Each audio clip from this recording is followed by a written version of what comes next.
depan sudah ditanami bibit-bibit jeruk lemon dan juga jeruk manis. Jeruk manisnya itu dapat 10 ekstra dari penjual bibitnya. Batu-batu masih berserakan tak karuan. Nanti kalau sudah mulai ditanami, semuanya sudah ditanami, baru batu-batunya diatur lagi. Dari sekian banyak ini, dari 100 batang itu jeruk lemon ada 1 yang kering, lalu yang dikoper bonus dari pemilik bibit ini itu 1 yang kering. Mudah-mudahan kering untuk sementara. Ini kelihatan saung lubang gini karena kemarin kena angin kencang di sini, di genteng-gentengnya pada terbang.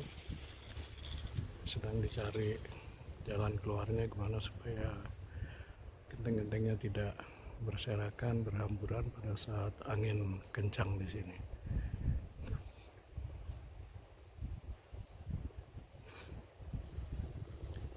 Kalau melihat situasi begini, ini setiap batang jeruk ini harus dikasih ajir supaya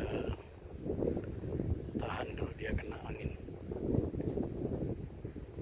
Ada yang sudah diberi ajir, ada yang juga masih belum diberi ajir. Kita lihat tanaman jeruknya sampai ke wilayah sini.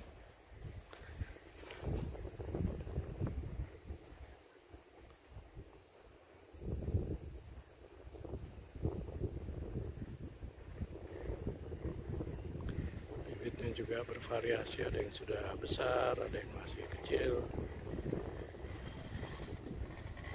Ini yang agak kering.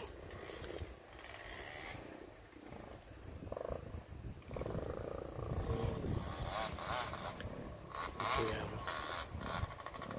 sudah kering semua daunnya. Yang lain alhamdulillah bisa tumbuh.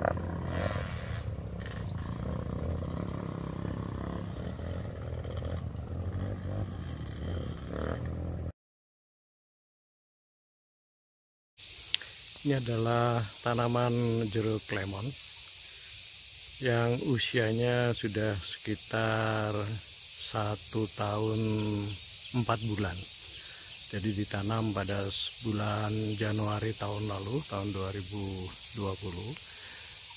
Jadi kalau kita mulai mengikuti dari perjalanan bunga, kemudian menjadi buah yang masih kecil-kecil ini ukurannya, lalu kemudian mulai membesar dan sampai akhirnya dipanen.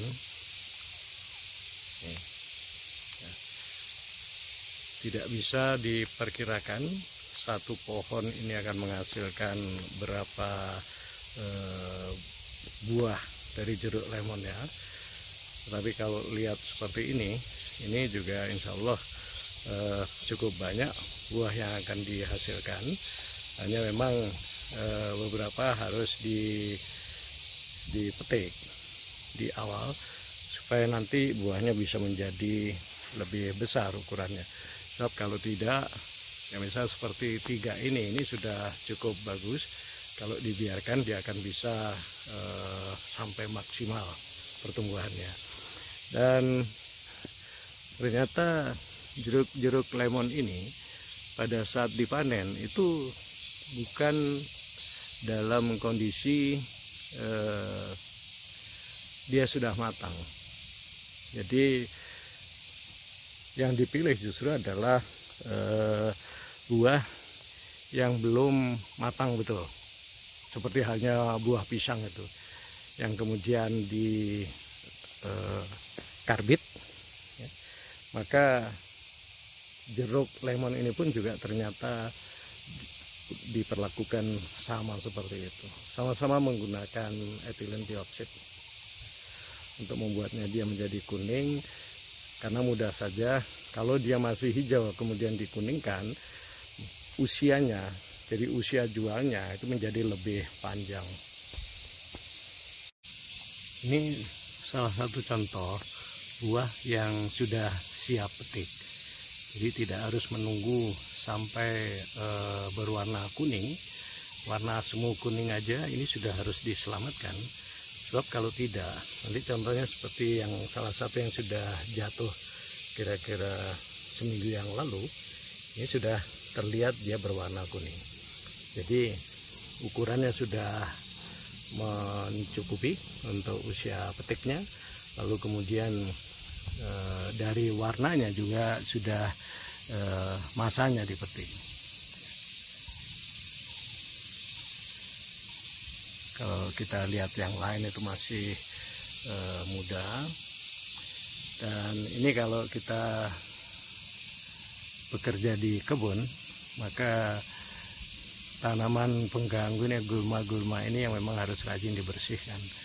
Nah, untungnya kalau sudah jeruk ini sudah besar seperti ini tanamannya, maka kegiatan untuk nyabut rumputnya itu juga sudah menjadi semakin kurang, ya, karena ini sudah ketinggiannya hampir mencapai 2 meter, usianya sama saja, dan bibit ini pun juga sangat bervariasi, ada yang sehat, ada yang sakit, ada yang besar, ada yang kecil, ada yang sudah berbuah, ada yang belum.